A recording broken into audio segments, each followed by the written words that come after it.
To most Jedi, Order 66 came as a complete shock. Only a handful of them foresaw it through the Force, and even those who did failed to grasp that the forthcoming destruction of the Jedi Order would come at the hands of the Jedi's own clone troopers. But one Jedi Knight, alone among his peers, figured out that the clones were trouble early on. He didn't have visions for impending doom or inside knowledge of the Sith grand plan though. He was just smarter, it would seem, than most other Jedi. While other Jedi agreed to lead an army of clones that, unbeknownst to them, were programmed to betray them, this Jedi eschewed clones and chose to fight with an army of his own. This Jedi's name was Rahm Kota, and in this video, we'll be telling his story.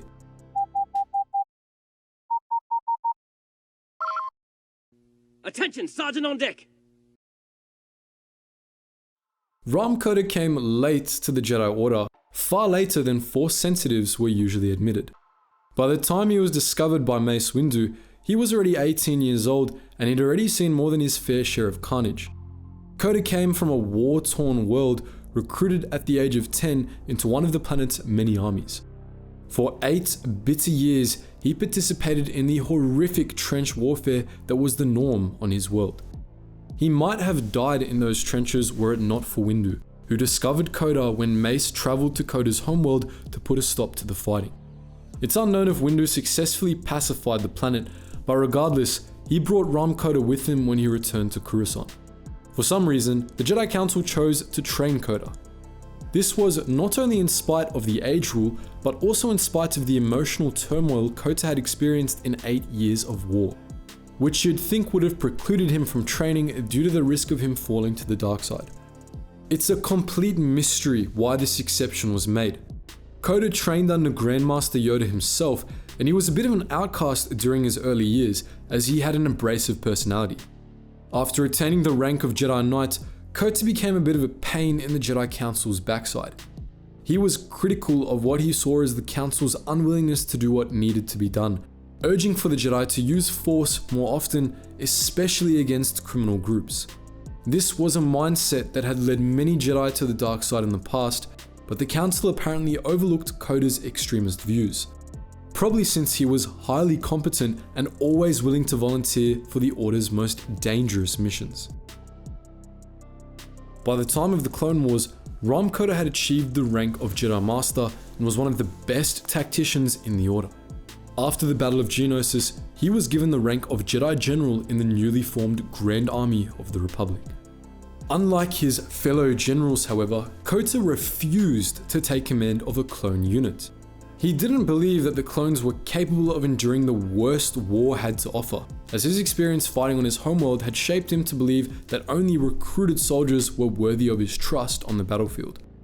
Kota also believed that the clones were dumber and less creative than recruits, which was a strange and generally incorrect belief, but one he held strongly. Above all, however, Rahm Kota refused to lead a clone unit because he found the sudden appearance of a clone army suspicious. Many other Jedi did as well, naturally, but most got over it after fighting with the clones after a few weeks. Kota, however, couldn't shake his distrust. He didn't want to miss out on the Clone Wars though, so instead of deserting the GAR like some other Jedi did, he assembled an army of his own. Kota primarily recruited his men from the Republic's planetary security forces, many of which were folded into the GAR at the start of the Clone Wars. But he also supplemented his ranks with mercenaries and converted separatist soldiers. Kota's militia was a small but elite unit handpicked by Kota and capable of serving both in general infantry and special operations roles. Kota's men were well equipped and well trained, and Kota led them personally, passing on much of his own experience. Kota's militia served with distinction in the Clone Wars, participating in offensives all over the Outer Rim. They saw some of the worst of the Clone Wars, but thanks to the leadership of General Kota, they always prevailed. We know of no battles in which they fought, which leads us to suspect that they were typically sidelined, perhaps because Supreme Chancellor Palpatine didn't want other Jedi to start recruiting their own militias. Honestly, it's a wonder why he allowed Kota to lead his own army at all. After all, when the Republic officer Zoz Rider Slake formed his own loyalist militia, he was branded a traitor and pirate. However, it does appear that Rahm Kota was just built different. Rules simply didn't apply to him, no matter whose rules they were.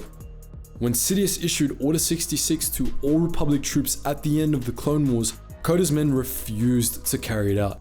They had all been personally recruited by Kota and fought with him for years. They preferred to be branded as traitors than to betray their general. In fact, they actually stuck with Kota after the war's end, protecting him from Palpatine's agents when the Republic became the Empire. On top of that, they joined Kota as he started a war of his own, personal crusade against Palpatine and his new empire. Unlike most of the surviving Jedi, Rahm Kota wasn't willing to go quietly into that good night. After the end of the Clone Wars, he and his boys stole a cruiser and waged a guerrilla war against the Empire, striking at Imperial targets across the Outer Rim before retreating into unmapped sectors to throw off their pursuers. Throughout the dark times, Kota used the stateless strategy to great effect. The small and mobile nature of his militia meant that so long as they had a cruiser, they could always hide from the Empire in the depths of space. Kota established a few scattered bases, but for the most part, his militia was completely mobile. Of course, the very traits that allowed Kota's militia to evade the wrath of the Empire meant that they couldn't do all that much damage either.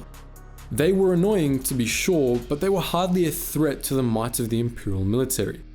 However, after a decade of fighting the Empire, Kota managed to secure a powerful ally. Bail Organa, a member of the Imperial Senate, began surreptitiously assisting the militia, helping Kota maintain contact with a scattering of other Jedi survivors and funneling information about crucial Imperial targets to Kota's militia. Around 3 BBY, Organa's assistance made Kota's militia increasingly dangerous. They were one of many rebel cells that Organa was assisting, and their attacks were becoming so effective that they attracted the personal attention of Darth Vader. In turn, Rahm Kota became fascinated with Vader and began attacking targets that he believed were important to the Sith Lord in the hopes of drawing him into a confrontation. Instead, Vader sent Galen Marek, his secret apprentice, to kill Kota. Marek, operating under the codename Starkiller, confronted Kota on Nar Shaddaa, battling the militia and eventually the rogue Jedi himself. Marek managed to best Kota, blinding the Jedi Master and forcing him to flee the battle. After the battle on Nar Shaddaa, Kota's militia temporarily disbanded and the Jedi Master went into a self-imposed exile. Just a few months later, however, he was brought out of exile by the same man who had defeated him, Galen Marek, who had rejected the Empire and wanted to be trained as a Jedi. After some prodding, Kota agreed to train Marek and reform his militia.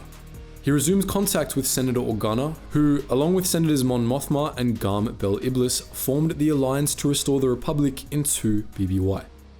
Kota and his men joined this rebel alliance and fought in some of the earliest battles of the Galactic Civil War. If you're wondering why Rahm Kota seems like such an anomaly in the lore, that's because he's a product of The Force Unleashed, a game that, while terrific, threw a number of wrenches in the canon. But what do you think? Are there other little known Jedi you'd like us to tell the stories of? Feel free to post your thoughts in the comments section below. And as always guys, thank you so much for watching, and I hope to see you in the next video.